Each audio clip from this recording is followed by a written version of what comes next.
สบายดีเด้อมื้อนี้ก็เฮาว่าลิอยู่พี่อยู่บ้านหัวขัวอยู่บ้านทานพรก็เลยมีพี่น้องแต่พอร์ตแลนด์ออริกอนแล้วก็มีหมู่ครูอยู่แคลิฟอร์เนียเนาะที่ว่าเพิ่นเคยเป็น FC เฮาวันนี้เพิ่นพอดีมาตั้งใจมาเรียนนำเฮาสิไปเรียนเพิ่นทักทายเพิ่นว่าเป็นผู้ใด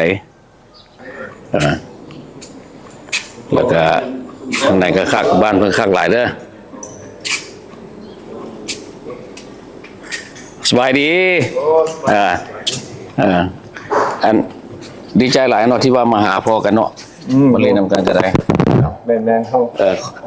ยังบ่ได้ฮู้ชื่อเจ้าชื่อคอยเมือนเวียงจันทน์เมือนเวียงจันทน์วะเมือนเวียงจันทน์อยู่เข้าใจว่าคนเวียดแล้วเฮาเราเว้าลาวได้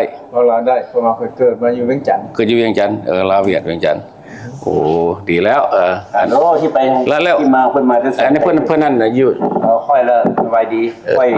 น้องสายบัวเกตอยู่บ้านน้ำเกี๊ยบบัวเกตเป็นหมู่กับสมพรนี่อันนี้สมพรนี่เป็นอันนี้สมพรเจ้าของบ้านบ้านบ้านก็เบิ่งแล้วบ้านเพิ่นสภาพบ้านเพิ่นก็บ่ธรรมดาเนาะจักโตจักตังมีตัวงามมีแต่ไม้ดีๆคือว่ามีหลายเท่าโตจะเอาไว้จังได๋ก็เรียนนี่เพื่อว่าจะงานใหญ่บ่เลยพี่น้องหลายวะพี่น้องหลายอันนั้นคือภรรยาเพิ่นได้นั่นน่ะภรรยาเพิ่นใจดีดอกมื้อเช้ากินน้ำชาว่าจะได้กินสวยๆกินเบียร์แม่นแหละมาจากโพร์ตแลนด์ออริกอนเพิ่นมาทุกปีดอกเพิ่นก็เป็น FC เฮาคือกันเพิ่นติดตามเฮาเจ้าเพิ่นมาเรียนนำก็ถือว่าโชคดีสบายดีเด้อบ่ได้พอกันเนาะแล้ววันนี้เพิ่นมานี่ก็เพราะว่าเฮือนลูกหลานเพิ่นเฮือนหลังนี้ก็ได้คือยามนี้มาก็เป็นวันยามนี้เป็นยามหนาวอยู่ที่ก็พอดีเฮาเนาะอีพุ่นมันคือว่าอยากหนาวตอนนี้ก็หมุนเรียวไปทางหลังนี่ก็จักเครื่องสเตอริโอบ้านค่อยได้บ่ไปปลูกอยู่คนเดียวปลูกเงินก็สิแล้วเหรอวะเดี๋ยวสิอยู่แล้วเดี๋ยวนอนได้แล้วนอนได้แล้วเมื่อคืนนี้ก็นอนเท่าว่าสินะนอนได้แล้วจะลงแล้วดีใจเนาะที่ว่าหมู่ครูที่ว่าผู้ลุงแม่ป้ามาเยี่ยมยามก็เลยมีโอกาสเพิ่นก็ติดตามเฮาเบิ่งคลิปเกือบทุกคลิปโดยเฉพาะคนนี้แหละFC เวียงจันทน์เวียงจันทน์คนเวียงจันทน์ยักษ์เพิ่นก็มีซ่องของเพิ่นเนาะซ่องมีหยังก็ชื่อว่าวนเวียงจันทน์เลยวะซ่อง Road Less Travel with Road Less Travel Jackie nice Jackie Chan Jackie Chan บ่โอ้ยาเพราะว่าจังได๋ก็คันเพิ่นออกไปส่งคลิปออกหรือว่าหยังก็ Subscribe เพิ่นเด้อตอนนี้เพิ่นก็ฮ้องมากินน้ำส้มน้ำชาซุ่มแซวกันเล็กๆน้อยๆยามมื้อเช้าเพิ่นว่ายามมื้อสวยนั่นสิมีเบียร์ซั่นนี่อันนั้นเขาฮ้องว่าตอันนั้นเขาว่าตำจอบยังเฮาถ่ายคลิปไว้เพราะว่าให้ชื่อหน้าจำตากันไว้แต่ละคนฮักแพงกันก็เจ้าก็มาทุกปีตัวเนาะลุงเนาะเพราะปีนี้เขามา2เทื่อละ2เทื่อเลยแม่นแล้วเพราะว่าผูกเขื่อนนี่แหละก็สิบาทงานนั้นแล้วคือบ่แล้วหมายความว่ามาแล้วก็อยู่ได้นอนได้งั้นก็ได้เนาะแต่มันบ่งามขี่กระทาพอแล้วขอบประตูก็อยู่บ่มีวงมันมีวงกบแต่มันบ่มีจุดทริมมิ่งนี่น่ะยังบ่มีเทื่อ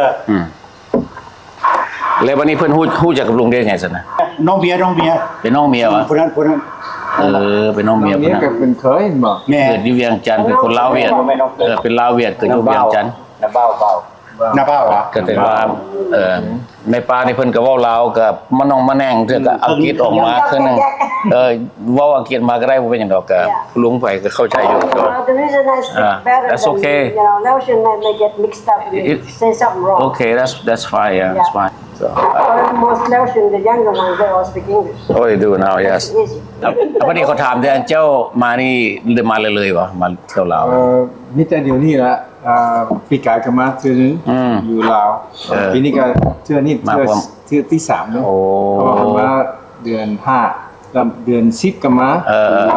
แล้วเราก็มานี่เด้ก็พอดีก็ไปกรุงเทพก็พอดีเหมาะสมกัน4มื้อแล้วปีกายข้ามมากับคืนอยู่แล้วเคยไปเวียดอยู่เวียดแล้วยังมีครอบครัวอยู่บ่มีพี่ญาติพี่น้องบ่มีหลายแต่ว่าก็มีพี่น้องอยู่โอ้แต่ว่าบ้านเกิดอยู่เวียงนี่เกิดอยู่เขตใดอยู่เวียงจันทน์ Di Talasao. ดงปลาลานดงปลาลาน Di Talasao, Taman. ดงปลาลานเลยแม่นละ แล้วก็อยู่บ้านซีเมนต์ สีเมืองเสร็จส่วนใหญ่ก็จะคนลาวเวียดแต่มาใหญ่หั่น Ang niya yung buwan na sa Samsatay na tao manขึ้นมา เดี๋ยวนี่ก็ลาวซอสแล้วนะ ก็สอ อั ด นเมป้านี่ก็เป็นเวีย สอ ด ดก็สอด เวียด นี่ก็สอด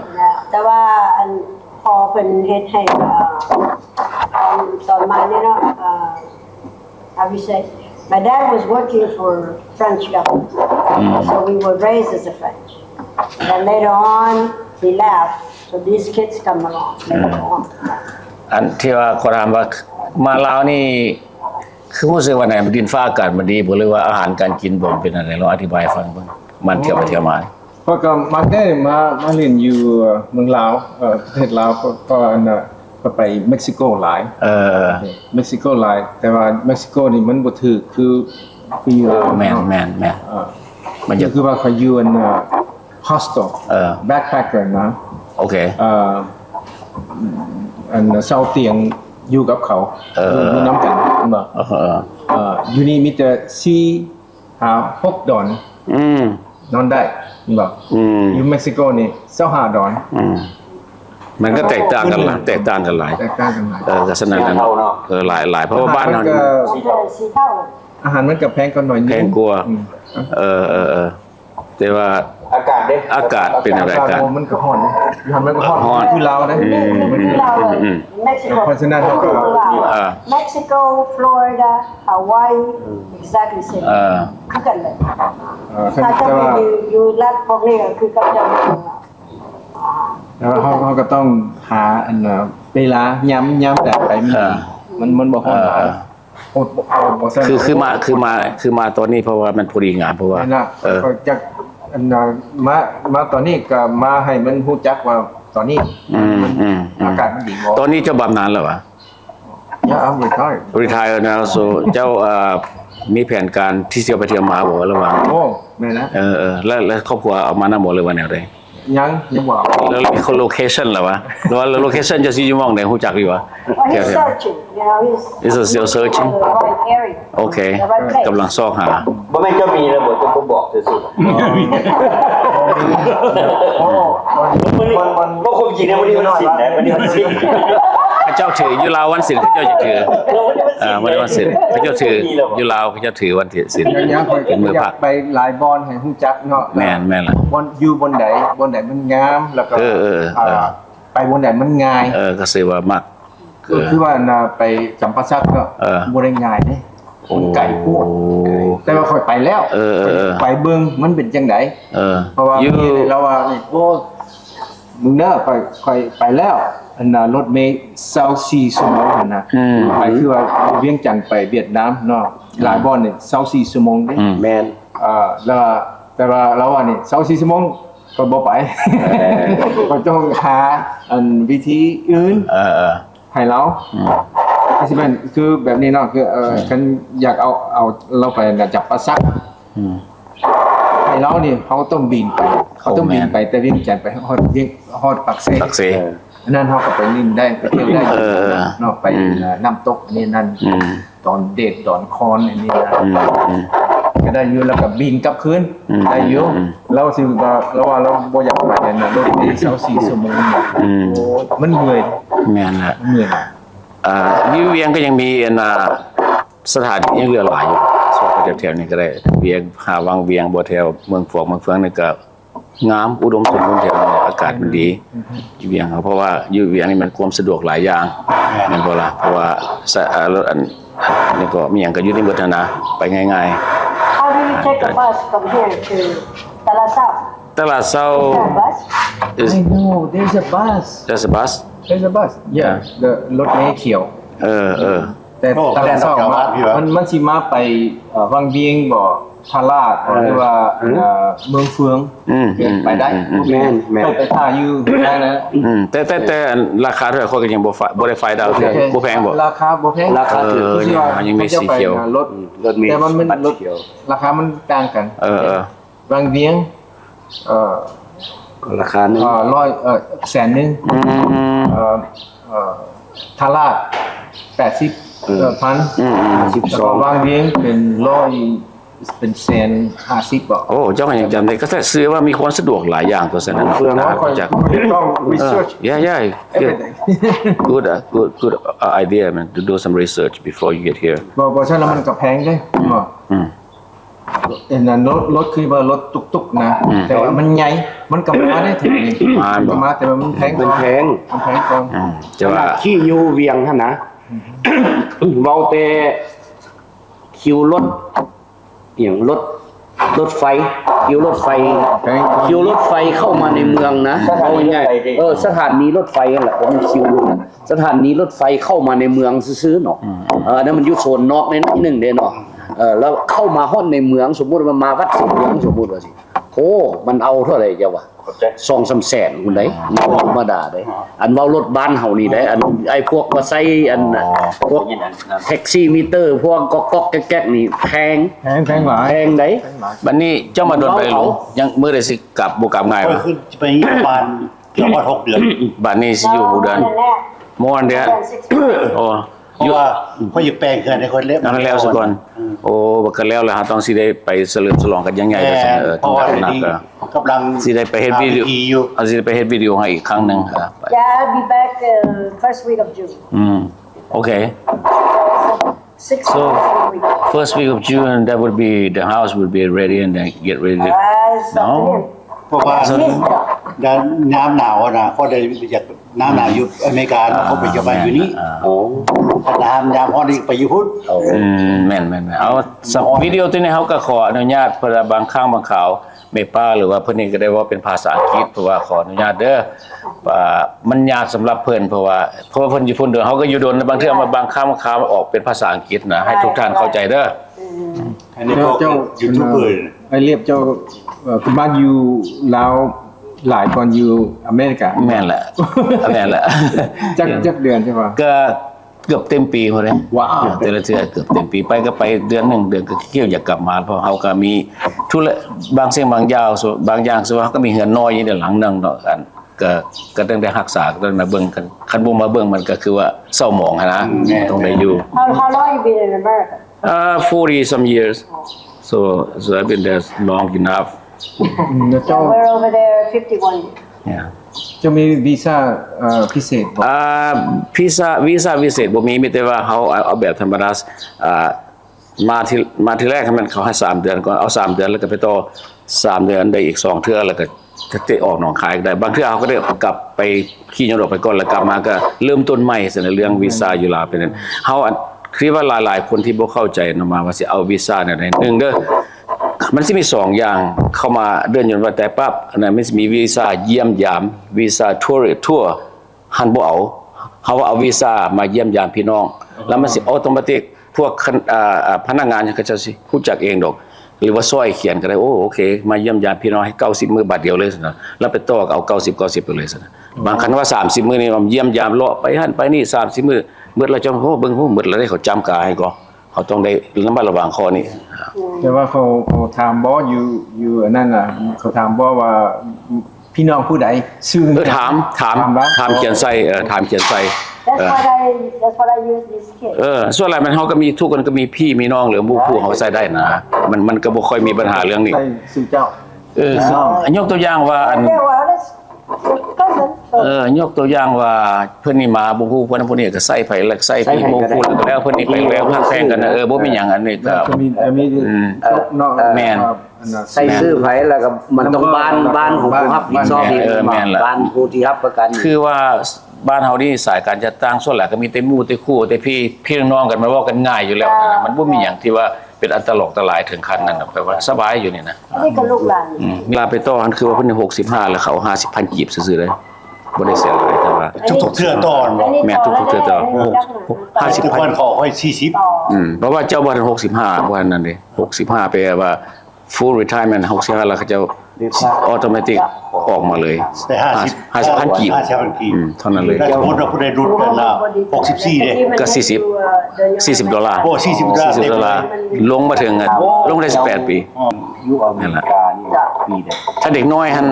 17 ปีลงมาซะก็เสีย50,000 กีบ โอ้ เพราะว่า สำหรับคนอยู่กลางนี่ แปลว่าเขาเต็ม เสียเจ้าเต็ม เสียเต็มเลย โดยค่อยเรื่องเงินนะ ตอนค่อยอยู่ อัน นี่ นายูทูบเบอร์เจ้านะเป็นเจ้าอธิบายเรื่องว่าไปต่อวีซ่านะไปห้องนั้นขึ้นห้องนี้ไปแช่ เขาอยากให้หมู่เห็นว่าเรื่องมันจะแจ้งนั่นหนึ่งว่าจะได้ไปบางอันเขาก็บ่กล้าถ่าย เจ้าไปสวรรค์ปากเซบางเวียงหมอบางเขาก็เห็นของเจ้าเบิดอันนั้น เขาไปส่วนหลายเขาก็มาเฮ็ดคลิปไปก็เฮ็ดไปเพื่อว่าให้หมู่คู่ที่ว่า คุยตั้งประเทศ บุรีค่อยก็บ่ได้ไปเฮ็ดอันนั่นแหละเขาว่าคิดว่าเบิ่งได้มันสำคัญเขาจึงเฮ็ดนั่นนะคือว่าสิมื้อนี้มาว่าหมู่คู่มาเขาอยากให้รู้จักเพิ่นอยากรู้จักเขาก็ดีว่าพ่อกันคนมาจากเมืองนอกหั่นน่ะเพราะว่าคนอยู่เพิ่นบางเทื่อเขาเจ้าก็บ่กล้ามาบ่อยากมาจากสิเฮ็ดจังใดก็คันบ่เคยมาแล้วอยากย่านเลยบ่ว่าสิมาจังใดคือพวกเฮาจะค่อยนี่มันมาตลอดแล้วมันรู้จักมันเรื่องแล้วเราคนมากับย่าน ย่านหนึงว่าสิไปต่อหนังสือใส่ขี่รถไปหาไปรถก็ขับบ่เป็นได้แล้วบัดนี้พี่น้องก็มีรถแดบ่มีรถแดมันก็ยุ่งได้เวลาคันมันขึ้นกับสถานการณ์นั่นน่ะสถาน เราคนเขาย่าน ย่านหลายคน ท่านเขาบ่เคยมานะแล้วเขาก็ถามว่าจะไปตัวบอกเลยว้าวเขาบ่เชื่อเด้เขาค่อยกล้าไปเที่ยวนี่ไปเที่ยวนั่นบางทีเขาก็บ่จักคนทาง อันนี้แม่นนะหนทาง เจอกับมันก็มีปัญหาอยู่แต่ในเรื่องของ experience ก็แน่นอนแล้วต้องมาเรื่อยๆล่ะเฮาสิรู้จัก1เขาขับรถแนวใดเขาแบบใดสำคัญเป็นการขับรถแหละการขับรถเจ้าสิมีอย่างใดติดกระเป๋ามาเฮาควรฮู้ว่าเฮาต้องมี international ขับรถนะ international permit ถ้าต้องมีไว้เพราะว่าปีหนึงเขาให้ปีหนึงเลยไป 3A ก็ได้นะ international driving permit สาดเลยเนาะ เวลาเขาจะกวดมาเขาก็เอา international permit ให้เขาเจ้าเบิ่งเสี่ยวอยู่ในรถก็มีนะเจ้าสิเคยเห็นบ่จะให้เบิ่งกันเด้ออยู่ท่าเขาเดียวเด้อ แต่ที่จริงบ้านเขาเนาะไปแข่ง มันเป็นลักษณะนี้อันนั้น international driving permit เขาขับได้ทุกประเทศเด้มันง่ายๆนึงก็มีสีฮู้เขาเป็นฟอร์มไปเลย คู่นี่คู่คุณอย่างนุ่มแท้อันนี้ ก็จะมานุ่มเลยฮู้นุ่มเนาะนุ่มเกินไป นุ่ม ดำที่อันนี้ผมดำเนี่ยนะ เขาก็ยังเก็บค่าใช้จ่าย โอ้ ไปเอาหันเป็นราคา$35 สดดอลลาร์บอก Now I thought about it. You were here. I met you last time. You were playing the thing. Oh yeah, I play the keyboard. I can't remember you. อันนี้เขาไปเอาอยู่ 3A เนี่ยเขาเจ้าก็จำการ 3A อายุ 3A เลย อายุ 3A เลยเนี่ยถ้าจะมี 3A จะไปเอารถย่างเข้าไปย่างเข้าไปปั๊บจะเขาก็ต้องมีใบขับขี่อยู่ประเทศไหนฮะสกอนกับเฟี้ยวฟ้อมแล้วเขาก็เอาให้รถบ่ได้เสียงมาหยังเขาควรมีตัวนี้ไว้ เอาผัวไปใส่แล้ว มันกูได้กี่ปีนี่ กุ้มได้ปีหนึ่งนี่นะคันว่าซีมีโอกาสมาก็ไปเอาไว้ก็ดีติดถุงสุกติดกระเป๋าไปมันก็บ่แน่ว่าเธอได้ขับก็มีนะขับก็มีแม่นแหละกุ้มปีหนึง ผ่านเป็นมือกัน นี่คือบ นถือมือแล้วจอดเนาะแม่นบอ ก็ ก ไปเอาเมื่อปีแล้วไปเอาไม้ได้ไปเอา ไอ้ที่เขาขับรถเป็นหลงทางวัดเขาบอกว่าเข้าไปในเมืองหลงทาง มันต้องได้ใช้เวลาหลวงเพราะเขาบ่ได้เกิดอยู่นี่เหมือนบ้านเกิดเมืองนอ ไอ้ ก แต่คนอยู่เวียงจันทร์อยู่โซนเข้าไปจำตัวก็หลงคือกันบ่ว่าได้คัน ใช่ไหม ให้ มัน หล ค ง งจะเป็นโศกสี บ่ได้ไปเรื่อยคือเรานี่เราคิดบ่หลงแล้วบัดนี้เรามาเรื่อยเราใช้ชีวิตอยู่ที่ฮอตบ่ต่ำกว่า10 ก็ เดือน แม่นล่ะอยู่เวียงเขาก็คือว่าก็พอไปได้อยู่ในเวียงขับรถเข้าในเวียง อายุ ออก พี่ เวีย ปี ง หนึงบ่ลุก ส 10 บาย เดือน ก็ เนาะ